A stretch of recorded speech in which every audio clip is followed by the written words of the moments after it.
On the following morning, young Mr. Ware anticipated events by inscribing in his diary for the day, immediately after breakfast, these remarks: "Arranged about piano, began work upon book."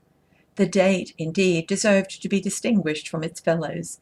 Theron was so conscious of its importance that he not only prophesied in the little morocco-bound diary which Alice had given him for Christmas, but returned after he had got out upon the front steps of the parsonage to have his hat brushed afresh by her.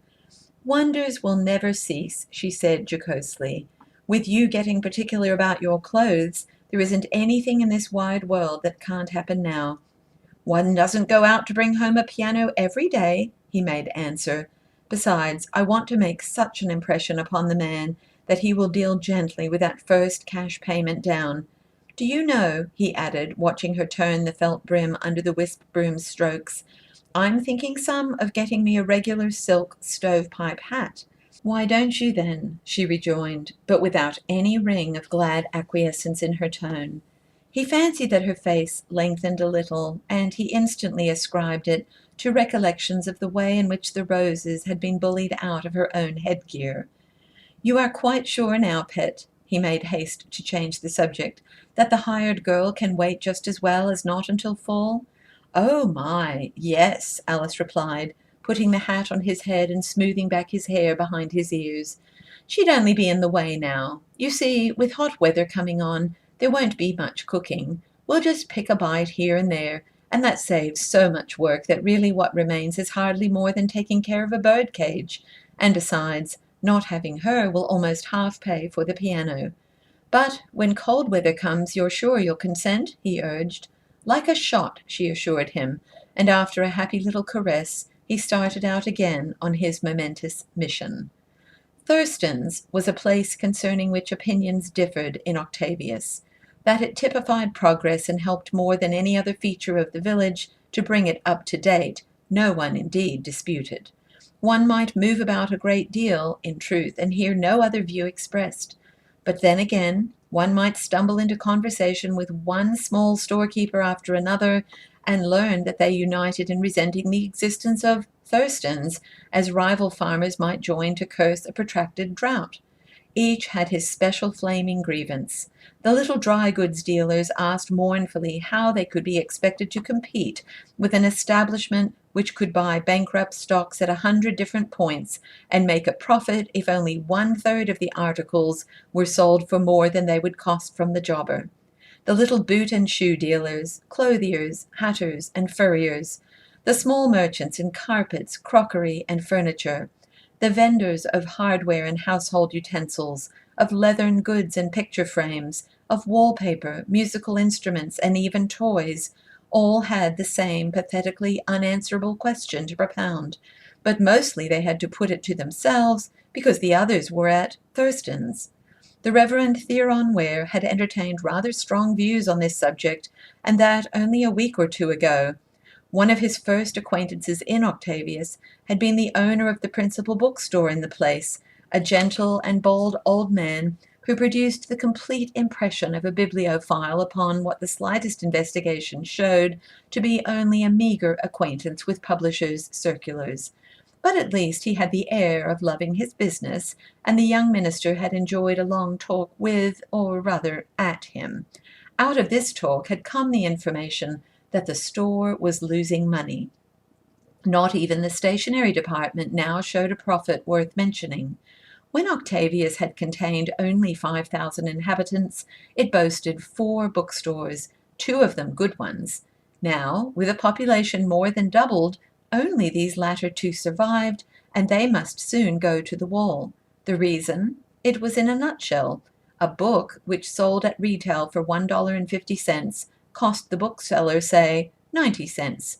If it was at all a popular book, Thurston's advertised it at 89 cents, and in any case at a profit of only 2 or 3 cents. Of course, it was done to widen the establishment's patronage, to bring people into the store. Equally, of course, it was destroying the book business and debauching the reading tastes of the community. Without the profits from the light and ephemeral popular literature of the season, The bookstore proper could not keep up its stock of more solid works, and indeed could not long keep open at all. On the other hand, Thurston's dealt with nothing save the demand of the moment, and offered only the books which were the talk of the week. Thus, in plain words, the book trade was going to the dogs, and it was the same with pretty nearly every other trade. Theron was indignant at this, and on his return home told Alice that he desired her to make no purchases whatever at Thurston's. He even resolved to preach a sermon on the subject of the modern idea of admiring the great for crushing the small, and sketched out some notes for it which he thought solved the problem of flaying the local abuse without mentioning it by name. They had lain on his desk now for 10 days or more, and on only the previous Friday he had speculated upon using them that coming Sunday. On this bright and cheerful Tuesday morning he walked with a blithe step unhesitatingly down the main street to Thurston's, and entered without any show of repugnance the door next to the window wherein, flanked by dangling banjos and key bugles built in pyramids, was displayed the sign, "Pianos on the Installment Plan." He was recognized by some responsible persons and treated with distinguished deference. They were charmed with the intelligence that he desired a piano, and fascinated by his wish to pay for it only a little at a time. They had special terms for clergymen, and made him feel as if these were being extended to him by kneeling admirers on a silver charger. It was so easy to buy things here that he was a trifle disturbed to find his flowing course interrupted by his own entire ignorance as to what kind of piano he wanted. He looked at all they had in stock, and heard them played upon. They differed greatly in price, and so he fancied almost as much in tone. It discouraged him to note, however, that several of those he thought the finest in tone were among the very cheapest in the lot. Pondering this, and staring in hopeless puzzlement from one to another of the big, black, shiny monsters, he suddenly thought of something. "I would rather not decide for myself," he said. "I know so little about it. If you don't mind, I will have a friend of mine, a skilled musician, step in and make a selection. I have so much confidence in her judgment," he added hurriedly. "It will involve only a day or two's delay." The next moment he was sorry he had spoken. What would they think when they saw the organist of the Catholic Church come to pick out a piano for the Methodist parsonage? And how could he decorously prefer the request to her to undertake this task? He might not meet her again for ages, and to his provincial notions, writing would have seemed out of the question. And would it not be disagreeable to have her know that he was buying a piano by part payments? Poor Alice's dread of the washerwoman's gossip occurred to him at this, and he smiled in spite of himself. Then, all at once, the difficulty vanished. Of course, it would come all right somehow. Everything did. He was on firmer ground buying the materials for the new book, over on the stationery side. His original intention had been to bestow this patronage upon the old bookseller, but these suavely smart people in Thurston's had had the effect of putting him on his honor when they asked, would there be anything else? And he had followed them unresistingly. He indulged to the full his whim that everything entering into the construction of Abraham should be spick and span. He watched with his own eyes a whole ream of broad glazed white paper being sliced down by the cutter into single sheets, and thrilled with a novel ecstasy as he laid his hand upon the spotless bulk, so wooingly did it invite him to begin. He tried a score of pens before the right one came to hand. When a box of these had been laid aside, with ink and pen holders and a little bronze inkstand, he made a sign that the outfit was complete. Or no, there must be some blotting paper. He had always used those blotting pads given away by insurance companies. His congregations never failed to contain one or more agents who had these to bestow by the armful. But the book deserved a virgin blotter. Theron stood by while all these things were being tied up together in a parcel. The suggestion that they should be sent almost hurt him. Oh no, he would carry them home himself. So strongly did they appeal to his sanguine imagination that he could not forbear hinting to the man who had shown him the pianos and was now accompanying him to the door that this package under his arm represented potentially the price of the piano he was going to have. He did it in a roundabout way, with one of his droll, hesitating smiles. The man did not understand at all, and Theron had not the temerity to repeat the remark. He strode home with the precious bundle as fast as he could. I thought it best, after all, not to commit myself to a selection, he explained about the piano at dinner time. In such a matter as this, the opinion of an expert is everything. I am going to have one of the principal musicians of the town go and try them all, and tell me which we ought to have. And while he's about it, said Alice, you might ask him to make a little list of some of the new music. I've got away behind the times, being without a piano so long. Tell him not any very difficult pieces, you know. Yes, I know, put in Theron almost hastily, and began talking of other things.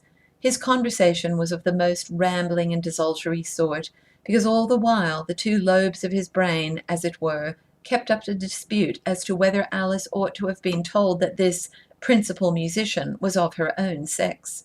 It would certainly have been better at the outset, he decided, but to mention it now would be to invest the fact with undue importance. Yes, that was quite clear, only the clearer it became from one point of view, the shadier it waxed from the other. The problem really disturbed the young minister's mind throughout the meal, and his abstraction became so marked at last that his wife commented upon it. "A penny for your thoughts," she said with cheerful briskness. This ancient formula of the farmland had always rather jarred on Theron. It presented itself now to his mind as a peculiarly aggravating banality. "I am going to begin my book this afternoon," he remarked impressively. "There is a great deal to think about." It turned out that there was even more to think about than he had imagined. After hours of solitary musing at his desk, or of pacing up and down before his open bookshelves, Theron found the first shadows of a May-Day twilight beginning to fall upon that beautiful pile of white paper, still unstained by ink.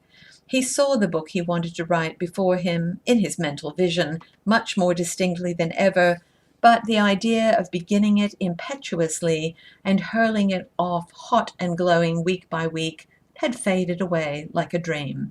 This long afternoon, spent face to face with a project born of his own brain but yesterday, yet already so much bigger than himself, was really a most fruitful time for the young clergyman. The lessons which cut most deeply into our consciousness are those we learn from our children. Theron, in this first day's contact with the offspring of his fancy, found revealed to him an unsuspected and staggering truth. It was that he was an extremely ignorant and rudely untrained young man, whose pretensions to intellectual authority among any educated people would be laughed at with deserved contempt. Strangely enough, after he had weathered the first shock, this discovery did not dismay Theron Ware. The very completeness of the conviction it carried with it saturated his mind with a feeling as if the fact had really been known to him all along. And there came, too, after a little, an almost pleasurable sense of the importance of the revelation. He had been merely drifting in fatuous and conceited blindness. Now, all at once, his eyes were open. He knew what he had to do. Ignorance was a thing to be remedied, and he would forthwith bend all his energies to cultivating his mind till it should blossom like a garden. In this mood, Theron mentally measured himself against the more conspicuous of his colleagues in the conference. They also were ignorant, clownishly ignorant. The difference was that they were doomed by native incapacity to go on all their lives without ever finding it out. It was obvious to him that his case was better. There was bright promise in the very fact that he had discovered his shortcomings. He had begun the afternoon by taking down from their places the various works in his meagre library which bore more or less relation to the task in hand. The 80 books which constituted his printed possessions were almost wholly from the press of the book concern. The few exceptions were volumes which, though published elsewhere, had come to him through that giant circulating agency of the General Conference, and wore the stamp of its approval. Perhaps it was the sight of these half-filled shelves which started this day's great revolution in Theron's opinion of himself. He had never thought much before about owning books. He had been too poor to buy many, and the conditions of canvassing about among one's parishioners, which the thrifty book concern imposes upon those who would have without buying, had always repelled him. Now, suddenly, as he moved along the two shelves, he felt ashamed at their beggarly showing. The Land and the Book, in 3 portly volumes, was the most pretentious of the aids which he finally culled from his collection. Beside it he laid out Bible Lands, Rivers and Lakes of Scripture, Bible Manners and Customs, the Genesis and Exodus volume of Whedon's commentary, some old numbers of the Methodist Quarterly Review, and a copy of Josephus, which had belonged to his grandmother, and had seen him through many a weary Sunday afternoon in boyhood. He glanced casually through these, one by one, as he took them down, and began to fear that they were not going to be of so much use as he had thought. Then, seating himself, he read carefully through the 13 chapters of Genesis, which chronicle the story of the founder of Israel. Of course, he had known this story from his earliest years. In almost every chapter he came now upon a phrase or an incident which had served him as the basis for a sermon. He had preached about Hagar in the wilderness, about Lot's wife, about the visit of the angels, about the intended sacrifice of Isaac, about a dozen other things suggested by the ancient narrative. Somehow, this time, it all seemed different to him. The people he read about were altered to his vision. Heretofore a poetic light had shone about them, where indeed they had not glowed in a halo of sanctification. Now, by some chance, this light was gone, and he saw them instead as untutored and unwashed barbarians, filled with animal lusts and ferocities, struggling by violence and foul chicanery to secure a foothold in a country which did not belong to them, all rude tramps and robbers of the uncivilized plain. The apparent fact that Abram was a Chaldean struck him with peculiar force. How was it, he wondered, that this had never occurred to him before? Examining himself, he found that he had supposed vaguely that there had been Jews from the beginning, or at least, say, from the flood. But no, Abram was introduced simply as a citizen of the Chaldean town of Ur, and there was no hint of any difference in race between him and his neighbors. It was specially mentioned that his brother, Lot's father, died in Ur, the city of his nativity. Evidently the family belonged there, and were Chaldeans like the rest. I do not cite this as at all a striking discovery, but it did have a curious effect upon Theron Ware. Up to that very afternoon, his notion of the kind of book he wanted to write had been founded upon a popular book called Ruth the Moabitess, written by a clergyman he knew very well, the Reverend E. Ray Mifflin. This model performance troubled itself not at all with difficult points, but went swimmingly along through scented summer seas of pretty rhetoric, teaching nothing, it is true, but pleasing a good deal, and selling like hotcakes. Now, all at once, Theron felt that he hated that sort of book. His work should be of a vastly different order. He might fairly assume, he thought, that if the fact that Abram was a Chaldean was new to him, it would fall upon the world in general as a novelty.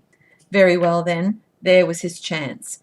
He would write a learned book, showing who the Chaldeans were, and how their manners and beliefs differed from and influenced.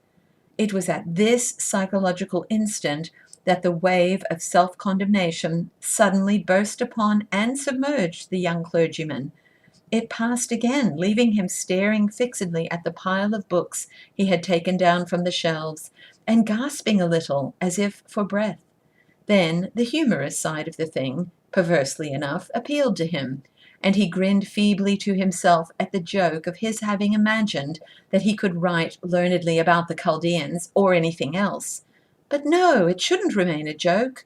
His long, mobile face grew serious under the new resolve. He would learn what there was to be learned about the Chaldeans. He rose and walked up and down the room, gathering fresh strength of purpose as this inviting field of research spread out its vistas before him. Perhaps, yes, he would incidentally explore the mysteries of the Moabitic past as well, and thus put the Reverend E. Ray Mifflin to confusion on his own subject. That would in itself be a useful thing, because Mifflin wore kid gloves at the conference and affected an intolerable superiority of dress and demeanor, and there would be general satisfaction among the plainer and worthier brethren at seeing him taken down a peg. Now, for the first time, there rose distinctly in Theron's mind that casual allusion which Father Forbes had made to the Turanians. He recalled, too, his momentary feeling of mortification at not knowing who the Turanians were at the time. Possibly, if he had probed this matter more deeply, now as he walked and pondered in the little living-room, he might have traced the whole of the afternoon's mental experiences to that chance remark of the Romish priest. But this speculation did not detain him. He mused instead upon the splendid library Father Forbes must have. "Well, how does the book come on? Have you got to my Lady Keturah yet?" It was Alice who spoke, opening the door from the kitchen and putting in her head with a pretense of great and solemn caution, but with a correcting twinkle in her eyes. "I haven't got to anybody yet," answered Theron absently. "These big things must be approached slowly." "Come out to supper, then, while the beans are hot," said Alice. The young minister sat through this other meal, again in deep abstraction. His wife pursued her little pleasantry about Keturah, the second wife, urging him with mock gravity to scold her roundly for daring to usurp Sarah's place. But Theron scarcely heard her, and said next to nothing. He ate sparingly, and fidgeted in his seat, waiting with obvious impatience for the finish of the meal. At last he rose abruptly. "I've got a call to make, something with reference to the book," he said. "I'll run out now, I think, before it gets dark."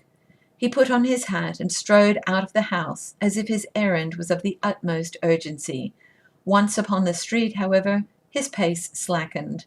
There was still a good deal of daylight outside, and he loitered aimlessly about, walking with bowed head and hands clasped behind him until dusk fell. Then he squared his shoulders and started straight as the crow flies toward the residence of Father Forbes.